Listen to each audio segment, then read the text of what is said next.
And you might note the words behind me, which resonated with a lot of people. The manifesto, of course. What a magnificent manifesto, that manifesto for the many. And it resonated because, as I mentioned, the idea of throwing the torch from one generation to the next. And it was inspired by a poem by Shelley. And you might, if you bought a raffle ticket tonight, might been for a signed copy of this poem, which we'll do later. But that poem was written in the wake of the Peterloo Massacre, another great, infamous struggle for working people's rights in this country. And it was inspired by this idea of people being aroused into action to fight for what was right and to fight for justice. And I think that manifesto captured that spirit in such a profound way. Who would have thought that it would have galvanised people the way it did, and motivate people in the way it did, and moved us from a position in Scotland where we thought we were, it's tragically in Glasgow, a city with such amazing history, but the Labour movement wiped out in 2015, to recovering so strongly in a position that we are almost in a position to take back control of the City Council and also to bring a lot more Labour MPs to the City of Glasgow. And I think that's down largely to the conviction and character and spirit of one man, and that's the leader of the Labour Party and the next Prime Minister of this country, Jeremy Corbyn. I want to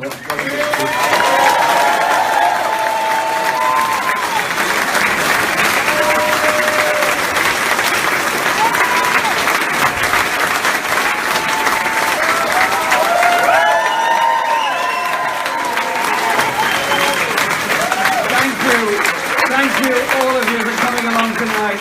And thanks for that fantastic welcome and this great campaign we're mounting to bring justice to this country. I want to start by saying thank you to those that have spoken just before me. To Kezia for her work in leading for Labour in Scotland, for taking the fight to the SNP and taking that challenge of opposing austerity and saying to the SNP, you've got the power to do something about some of the worst aspects of austerity. Use it and do it. And I want to say a big thank you to Paul, not just for what he's just said, but for winning the election, bringing that authentic voice of people in Scotland to the British Parliament, and bringing that incredible Labour tradition, that tradition of struggle that's here in Glasgow, that has formed so much of the national story of the Labour Party and of the trade unions. Those wonderful people who read Clydeside, those that laid down so much of their life's ambitions and work in order to improve the lives of others. Those that campaigned for decent housing, those that campaigned for secure employment, those that campaigned for trade union rights, and those that worked in this very brewery who were massacred because they stood up for the rights of others. Paul, thank you for what you've just said, and thank you for everything you do in Parliament.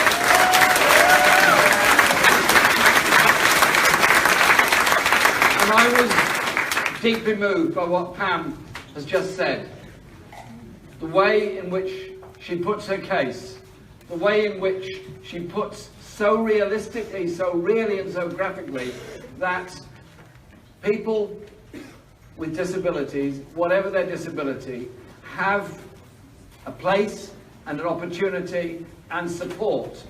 As we would want as a society to support all those that need support, as we all need support at various times in our lives. She's the living embodiment of what socialism and social justice is about.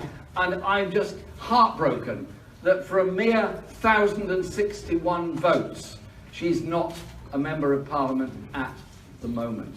But I look forward to the day when Pam is there in the House of Commons, speaking up for the people of Glasgow, speaking up for people all over the country, on their rights, on their disabilities, but above all, on the justice that we all demand and need within our lives and in society. Pam, thank you for what you just said. Thank you very much.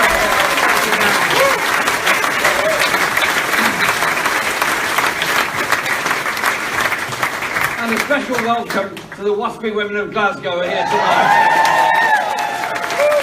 Thank you for coming. Thank you for being here. So, show to everybody, turn it round, that's good. And on the last day of the general election campaign, we started the campaign that morning here in Glasgow at 8 o'clock in the morning. Pam was there, Paul was there, so many more people were there. And it was an amazing experience, that rally, and all the other rallies we held all that day. I must say I was very sceptical about that last day of the campaign, that we'd got this idea that we'd have rallies in every part of the country and end up in my constituency at 9 o'clock at that night. I just really doubted that every train was going to work and we were actually going to get there in time. But our friends in the RMT and ASLEF and TSSA, they delivered, and we were there.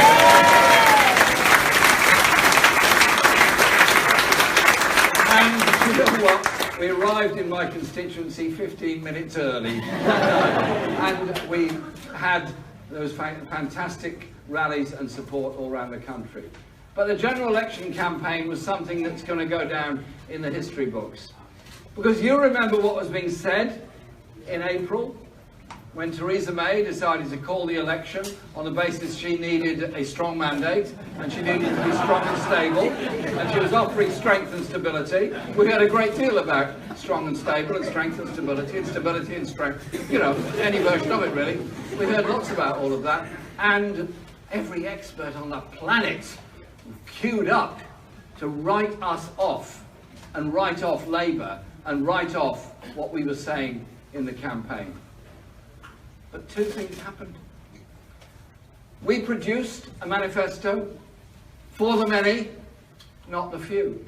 A transformational manifesto that said austerity is a political choice made by those who went into government in 2010, the Tories and the Liberal Democrats, to say the banking crisis, created by lack of regulation, created by the subprime mortgage crisis, created by greed, had to be paid for on the backs of doctors, nurses, firefighters, ambulance workers, council employees, those on the housing waiting list, homeless people, those people who are trying to get by in society.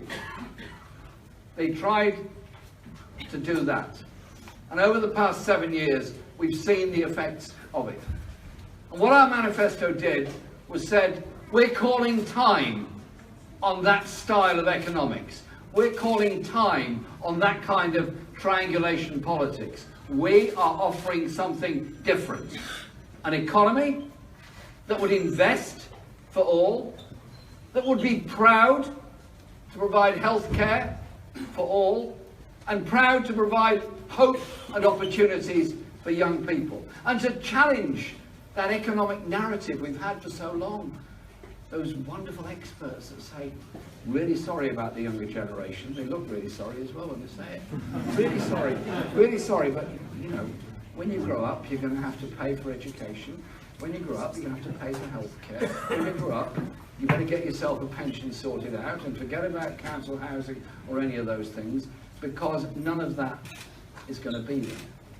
Because we cannot afford to do these kind of things. Well, it's a good thing those people weren't around and saying the same thing in 1945, when a Labour government inherited the crisis of the war and said, we are not going back to the horrors of the 1930s. We are going to deliver a national health service, council housing, universal free education. We're going to deliver that real security, which is knowing you're going to be able to eat and you're going to be able to have somewhere to live. It's not a big deal, but it should be something that's normal. And so we put forward a manifesto which was fully costed and put forward the ideas of how we can bring about a fairer, more equal society. Because the gap between the richest and the poorest has grown and grown and grown. And when I offered a very simple suggestion that companies should have a pay ratio between the chief executive and the lowest paid worker, I was told this would bring civilization crashing down around our ears. Well, if the ratio is, say, 20-1, and it means the lowest paid gets a very big pay rise in order to catch up with the chief executive, that's fine. Or if it means the chief executive has to have a lower pay level in order to keep the ratio intact, that's an improvement in the sense that more money will be able to go somewhere else. But The point behind it was we were challenging the injustice and inequality that goes with absurd levels of executive pay compared to poverty pay for so many others. It's not a complicated argument. To me, it's a simple one about social justice.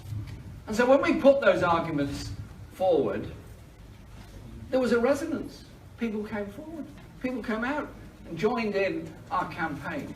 Joined in, coming to meetings and events, but above all, joined in by persuading others to register to vote.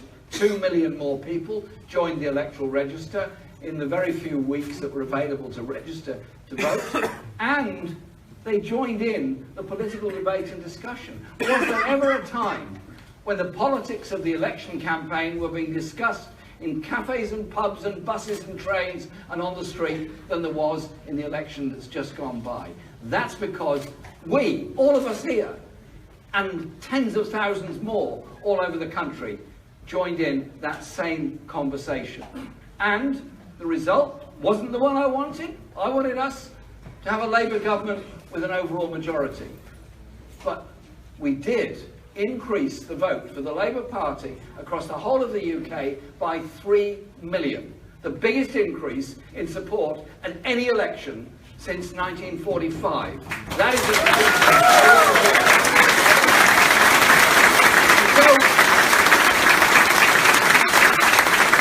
after the election, we thought, well, those Tories were quick enough to thank all the emergency workers when they went to the terrible dangers of the bomb in Manchester, the attacks in London, all the places that emergency workers go into when the rest of us are trying to get out. They were queuing up to praise them and thank them. Rightly so. We would all thank them. We all rely on them. So we thought, well, hang on a minute. Everyone who works in the NHS has had a pay cut over the past 7 years. Over the whole of the country, it's a 14% pay cut they've received. Because public sector wages have been frozen, because so many wages in the private sector have not gone up as well. So we gave them an opportunity. We called a vote in Parliament. We called a vote to lift the public sector pay cap and allow those who work in the public sector to negotiate their wages and conditions. Tories and DUP voted it down. The Tories found £1 billion to pay off the DUP with their pet projects. That's £100 million for each DUP MP. They're very brilliant people, I don't doubt. But Ronaldo goes for 100 million. Lots of footballers are, you know, in that kind of range. But DUP MPs, 100 million. It's a big price and it's a big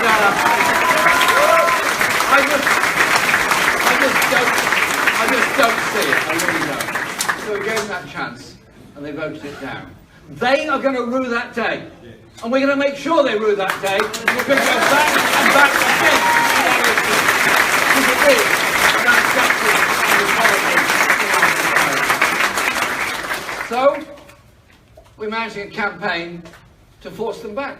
To force them back on issues of poverty, of working conditions, of housing, and how we run our society. So over this summer, we're doing campaign events all over the country, and lots of journalists say to me, why are you doing these events? I said, because it's important that people stay together, organised, active and demanding to force this government back on the issues of poverty, poverty pay and loss of opportunity for so many young people, particularly those coming from poor communities or poor families. There's 1 million people living in poverty. There's 260,000 children in Scotland living in poverty. There's health inequality in this great city of Glasgow, which means for every mile you go eastwards from the centre, your life expectancy falls and falls and falls. Many people in Glasgow don't live to see their 60th birthday. Why? Poverty, bad housing, health inequality, all those issues. It's the worst figures for many parts of the whole of the country. Do you deal with that by just seeing it as a statistic, as something to put in a PhD thesis, or something to just reflect upon? Or do you see it as a challenge to all of us? A challenge to invest in a future that's there for all of us. Across the whole of Britain, 6 million people earn less than the living wage. Across the whole of Britain, more than 1 million opportunities, shall we say, every year are used to access food banks. Across the whole of Britain, while many children have just enjoyed their school holidays, and great, fine, many other children didn't, because the free school lunch that's available the rest of the year is not available during the school holidays, so community centres are handing out lunch packs to those children. This is the 21st century in the 5th richest country in the world, with more and more people sleeping rough, homeless, all around the country. I'm ashamed and appalled of that. I don't want to live in a country that's reliant on begging and food banks and walks by on the other side, and we still get lectures about the waste of public expenditure on the benefit system. I want to see a system that is fair, that doesn't have a bedroom tax, that doesn't charge people for merely trying to live, that doesn't bring in universal credit, that lowers the income level for many of the most vulnerable and poorest within our society. I want to see a society that says it's the job of all of us to provide an opportunity and hope for everybody in our society. Isn't that something worth fighting for and worth campaigning for?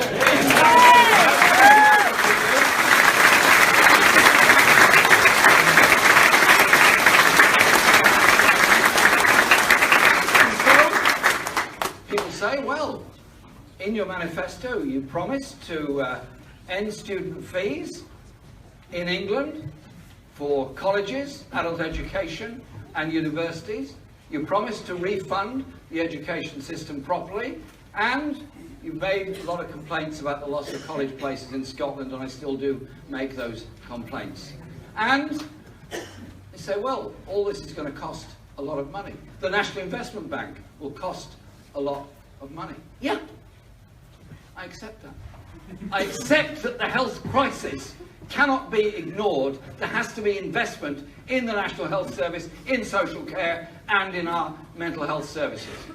So how do you pay for it? You set this out very clearly, and John McDonnell could not have been clearer about it in the election.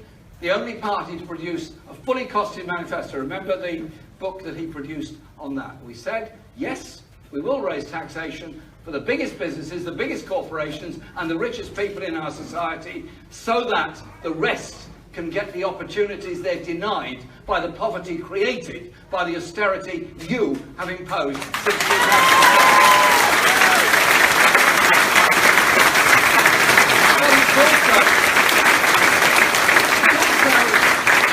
About big issues that we face. We live on one planet, as far as I know. Donald Trump may think there's another. And it's fragile. Our natural world is fragile. We fight against pollution. We fight for cleaner air. We recognise that pollution doesn't initially fall evenly. It's the poorest people in the poorest communities that have the worst air quality and the shorter life expectancies sometimes as a result of that. So we campaign to reduce emissions. We campaign for a sustainable life in a sustainable world. But we also recognise that globally you have to do something about it across the whole planet. So a Labour government would not be afraid to pick up the phone to President Donald Trump and say, quite simply, you are wrong on the Paris climate change agreement. You've got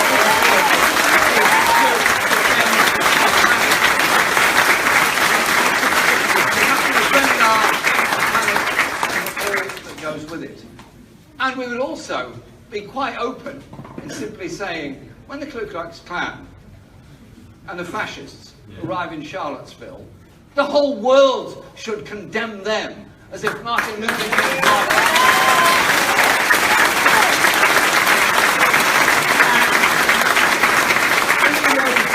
incredible traditions that are here of internationalism and international solidarity in Glasgow. Those that campaigned to defend the Spanish Republic, those that fought against the fascists, those that campaigned against apartheid in South Africa, that great tradition in Glasgow that's here. I want a Labour government that's not afraid to speak up against human rights abuses wherever they occur, and say to the government of Saudi Arabia, you're not getting weapons from us in order to bomb people.